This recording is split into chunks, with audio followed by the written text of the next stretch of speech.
Assalamualaikum warahmatullahi wabarakatuh. Perkenalkan, nama saya Abdurrahman Musyafa dengan NIM 5101421066 dari Prodi Pendidikan Teknik Bangunan Universitas Negeri Semarang.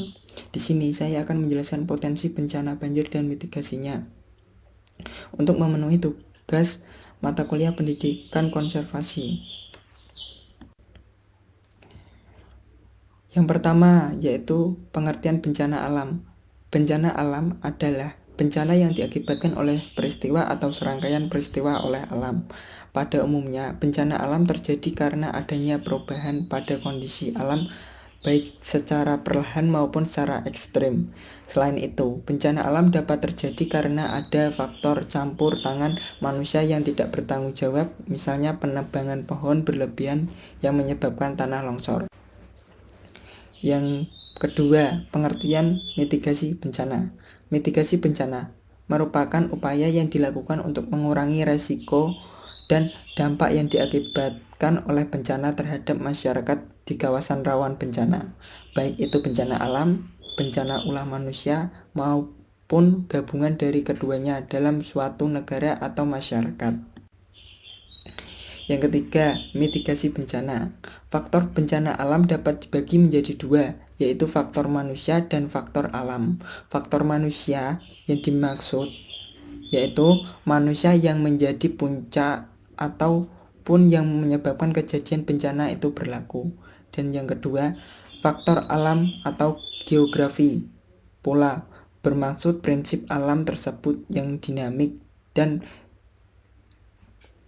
perlukan keseimbangan menjadi faktor mengapa terjadinya kejadian bencana itu, seperti bencana letusan gunung berapi dan gempa bumi. Mitigasi bencana memiliki 3 tujuan utama, yaitu 1. Mengurangi dampak yang ditimbulkan oleh bencana seperti korban jiwa, kerugian ekonomi, dan kerusakan sumber daya alam. Yang selanjutnya digunakan sebagai landasan perencanaan pembangunan. Dan yang ketiga, meningkatkan pengetahuan masyarakat dalam menghadapi serta mengurangi risiko bencana. Dilihat dari definisi dan tujuannya, mitigasi adalah kegiatan yang seharusnya dilakukan sebelum bencana terjadi. Yang keempat, bencana alam banjir. Banjir adalah peristiwa bencana alam yang terjadi ketika aliran air yang berlebihan merendam daratan. Bencana dapat disebabkan baik oleh faktor alam dan atau faktor non-alam maupun faktor manusia, sehingga mengakibatkan timbulnya korban jiwa manusia, kerusakan lingkungan, kerugian harta benda, dan dampak psikologis. Selain disebabkan faktor alami, yaitu curah hujan yang tinggi, banjir juga terjadi karena ulah manusia.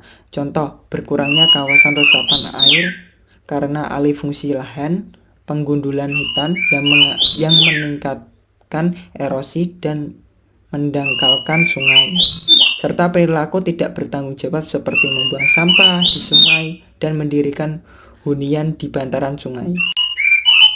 Yang kelima, faktor dan dampak utama penyebab banjir. Yang pertama, adapun faktor utama penyebab banjir yaitu 1. Intensitas hujan yang tinggi. Yang kedua, sampah yang memenuhi sungai. Dan yang selanjutnya, penebangan hutan, pemanfaatan lahan yang berlebihan. Yang kelima, membuang sampah sembarangan. Yang keenam, kurangnya kawasan drainase. Dan yang ketujuh, berada pada dataran rendah. Yang kedua, dampak banjir bagi masyarakat yaitu yang pertama, kesulitan air bersih. Yang kedua, menimbulkan kerugian ekonomi. Dan yang ketiga, menimbulkan masalah kesehatan. Dan yang keempat, melumpuhkan aktivitas masyarakat. Dan yang terakhir, menimbulkan korban jiwa. F. Mengurangi dampak dan mencegah terjadinya banjir.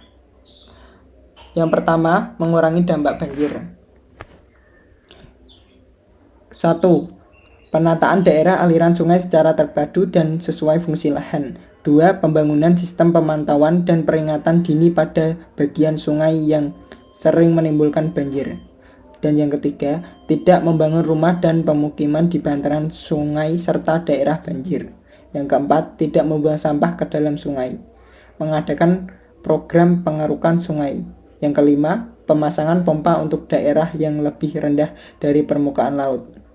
Keenam, program penghijauan daerah hulu sungai harus selalu dilaksanakan serta mengurangi aktivitas di bagian rawan banjir.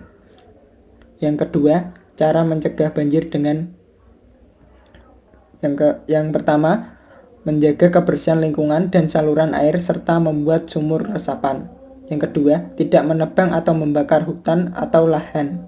Yang ketiga, buang sampah pada tempatnya. Yang keempat, membuang lubang biopori. Dan yang kelima, tanaman pohon di sepanjang aliran sungai.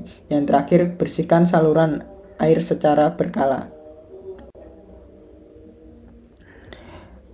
G. Mitigasi bencana. Mitigasi banjir untuk mengurangi resiko kerugian bencana banjir sebaiknya dilakukan pencegahan seperti di bawah ini. Yang pertama, mengawasi penggunaan lahan dan merencanakan lokasi untuk menempatkan fasilitas vital di daerah yang aman. Yang kedua, menyesuaikan desain bangunan di daerah banjir dengan membuat bangunan rumah tahan banjir, mulai dari material dan fondasi yang kuat. Yang ketiga, membangun infrastruktur kedap air. Yang keempat, membangun tembok penahan dan tanggul sepanjang sungai, tembok laut di sepanjang pantai yang rawan badai atau tsunami. Yang kelima, membersihkan sedimen. Yang keenam, membangun pembuatan saluran air drainase. Yang ketujuh, meningkatkan kewaspadaan di daerah rawan banjir. Yang kedelapan, meningkatkan kewaspadaan terhadap penggundulan hutan. Yang terakhir, melatih kewaspadaan dengan melakukan penyimpanan bahan makanan, menaruh tempat tidur di daerah yang lebih tinggi. Yang selanjutnya, H. Tindakan ketika saat terjadi banjir. Untuk selanjutnya, tindakan setelah terjadi banjir. Yang pertama, memberikan bantuan kepada mereka yang membutuhkan, seperti bantuan tempat tinggal, makan, dan pakaian. Yang kedua, membersihkan tempat tinggal dan lingkungan yang terkena banjir, seperti membersihkan lumpur yang tergenang di dalam rumah ataupun di lingkungan dekat rumah. Yang ketiga, melakukan kaporitasi sumur gali. Yang keempat, memperbaiki jamban dan saluran pembuangan air limbah. Yang kelima, memberikan bantuan kesehatan lingkungan dengan memberikan obat serta pelayanan kesehatan secara gratis. Yang keenam, menjaga sistem pembuangan air dan limbah agar tetap bersih dan tidak ataupun tersumbat. Yang ketujuh, menjauhi kabel atau listrik agar tidak terjadi kejadian yang tidak diinginkan. Yang kedelapan, menghindari wilayah yang sudah rusak seperti bangunan yang sudah tidak layak pakai. Dan yang sembilan, tidak mempergunakan air bersih secara semena-mena. Dan yang terakhir, memeriksa ketersediaan air bersih. Nah, itu dia video dari saya tentang potensi bencana banjir dan mitigasinya. Sekian dari saya, kurang lebihnya saya mohon maaf. Wabillahi taufik wal hidayah. Wassalamualaikum warahmatullahi wabarakatuh.